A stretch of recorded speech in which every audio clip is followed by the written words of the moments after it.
By 2030, 1 in 4 people in Singapore will be over 65. That means this tiny, hyper-efficient island is on track to turn into something close to a giant retirement home, unless it can pull off one of the boldest social engineering experiments of the 21st century. And here's the twist.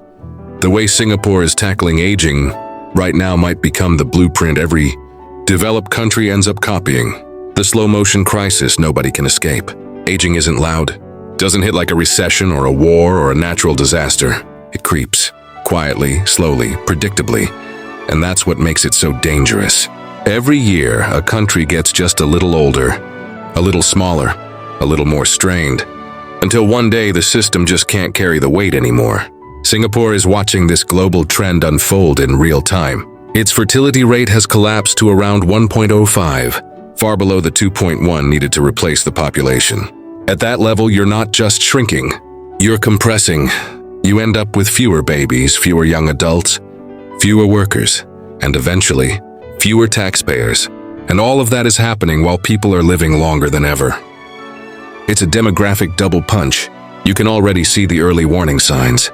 Fewer children entering primary school, more seniors living alone, rising pressure on hospitals and long-term care facilities, companies struggling to fill roles in logistics, healthcare, and even tech. And it's not because Singaporeans aren't skilled or hardworking. It's simply that there aren't enough young people to go around. Globally, this story is playing out like a domino line. Japan is losing entire villages. South Korea is recording the lowest birth rates in human history. Italy and Germany are pouring billions into childcare subsidies just to try and keep their populations above water. Canada is using immigration as a bandage, but even that strategy is reaching its limits. What makes Singapore interesting is its mindset. It refuses to treat aging as something tragic or fatalistic. Instead, it frames the whole issue like an engineering challenge. Almost like if we can build a world-class airport, a world-class port, a world-class housing system, then why can't we build a world-class aging society? That's the energy right now. A quiet crisis that Singapore sees more clearly than almost anyone else. And instead of waiting for the worst to happen, it's trying to redesign the entire system before the system breaks. What aging looks like on the ground in Singapore. To really understand Singapore's aging challenge, you have to get close to it, not the charts or the policy speeches. The real street-level version. It shows up in small ways first. Elderly uncles sweeping corridors at 6 a.m. because companies can't find enough younger workers. Hawker centers where more stalls are run by seniors than by young families. More wheelchairs in MRT stations. More gray hair in every office, every neighborhood, every community event. In neighborhoods like Bukit Merah, Queenstown, Toa Payoh, it's already here. These are some of the oldest estates in the country, and you can literally feel the demographic shift when you walk through the void decks. More seniors sitting alone. More nursing homes, daycare centers, and medical clinics popping up between housing blocks. Even the architecture is changing. More ramps, more grab bars, more elevators stopping on every floor. At the policy level, you see the pressure too. Hospitals are stretched because seniors visit more often and stay longer. Primary care clinics handle chronic illnesses on a scale they weren't built for. The cost of eldercare is rising, and families are feeling it hardest. Singapore's sandwich generation is basically raising kids, supporting elderly parents, and trying to survive a high-cost city all at the same time. And the workforce? The gaps are real. Jobs that rely on physical labor or long hours, caregiving, logistics, cleaning, service, are struggling to attract younger Singaporeans. Many companies rely heavily on migrant workers to fill essential roles. Without them, large parts of the system would grind to a halt. But there's also a quieter, more emotional side to this story. Aging in Singapore is becoming lonelier. More seniors are living alone, sometimes for days without speaking to anyone. And in a fast-paced country that moves like a machine, slowing down isn't easy.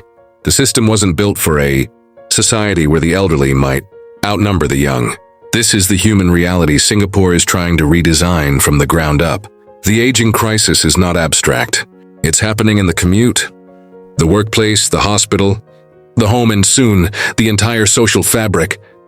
The bold experiment Singapore is testing, this is where Singapore gets interesting. Most countries talk about aging like it's a tragedy. Singapore treats it like a design problem. And when Singapore decides to redesign something, it goes all in. The first big experiment is aging in place. Instead of building massive retirement villages far away from the city, Singapore is turning entire neighborhoods into elder-friendly ecosystems. Think smart sensors in homes that detect falls, wearables that alert caregivers instantly, community volunteers checking in on seniors every day, even robot assistants in some care facilities. It's part healthcare, part smart city, part human connection. Then there's the vertical, Kampung. Only Singapore would look at the aging problem and say, what if we stacked community life into one building? Kampung Admiralty is the flagship.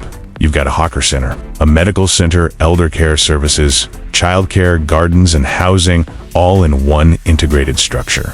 It's not just efficient, it's social engineering with architecture. And the workforce? Singapore is rewriting the playbook.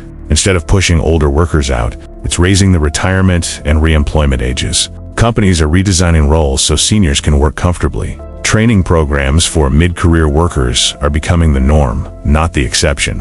It's a country trying to prove that a t-shirt you wrote can still be productive if you build the right support system around them. Immigration plays a quiet but crucial role too.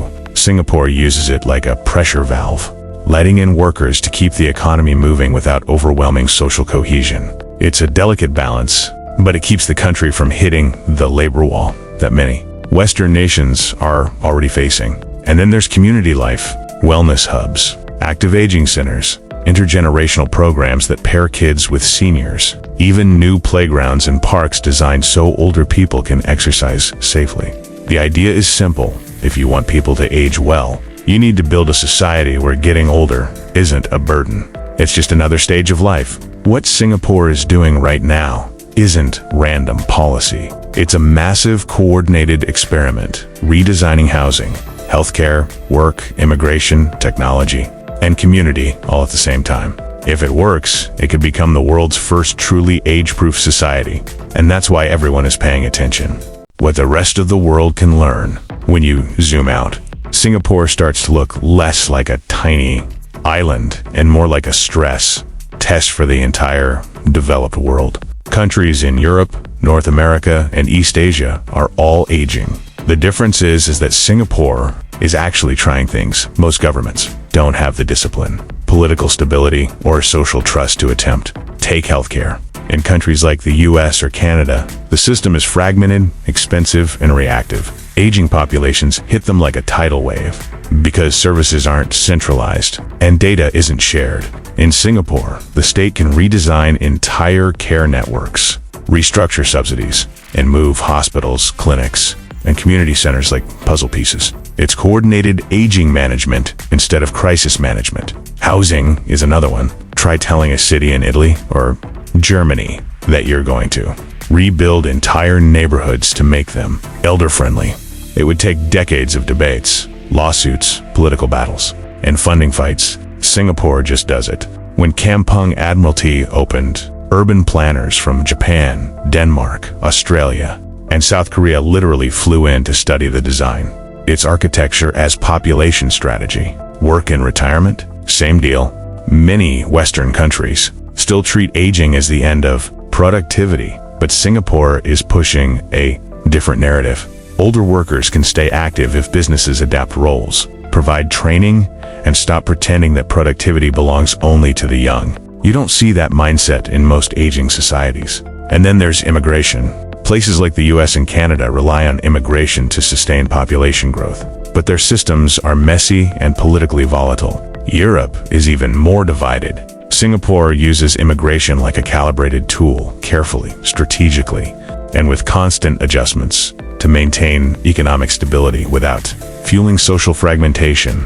All of this adds up to one uncomfortable truth. Singapore's approach works because it treats aging as a long-term national project, not a short-term political headache. Most countries don't have that luxury. They move too slowly, argue too loudly, or ignore the problem until it's already too late. with aging speeding up everywhere. The world is quietly watching Singapore, not because it's perfect, but because it's experimenting fearlessly. If even half of these strategies succeed, they'll become the global blueprint for surviving the demographic winter that's coming for all of us.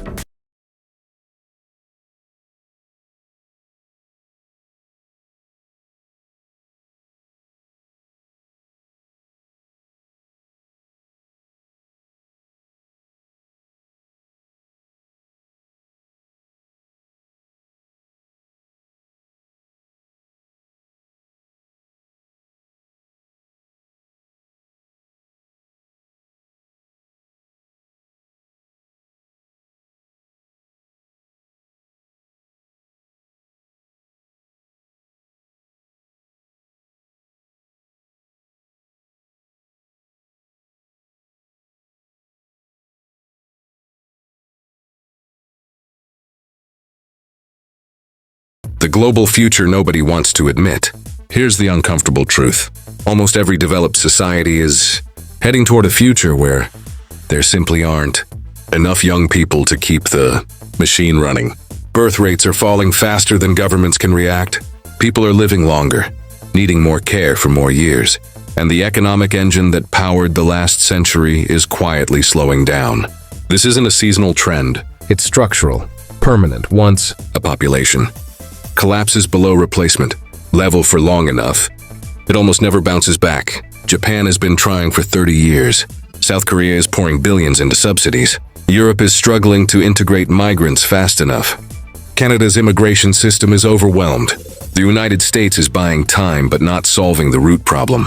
Singapore sees all this, and instead of pretending the future will look like the past, it's preparing for a world where aging is the default setting, not the exception. That's why it's redesigning housing, work, healthcare, and community life now, while other countries are still debating if aging is even a crisis. This moment feels like a pivot in global history. For the first time, the challenge isn't how to grow populations, it's how to survive when they shrink. Conclusion? So we come back to where we started. A tiny island where 1 in 4 people will soon be over 65, a place that should be heading toward an economic and social slowdown, but instead is trying to reinvent what an aging society can look like. Singapore isn't claiming it has all the answers. It's just refusing to wait for collapse before it adapts. That's the real lesson. Aging is inevitable. Decline isn't. The big question is which countries will treat aging as a long-term project and which ones will ignore it until it's too late.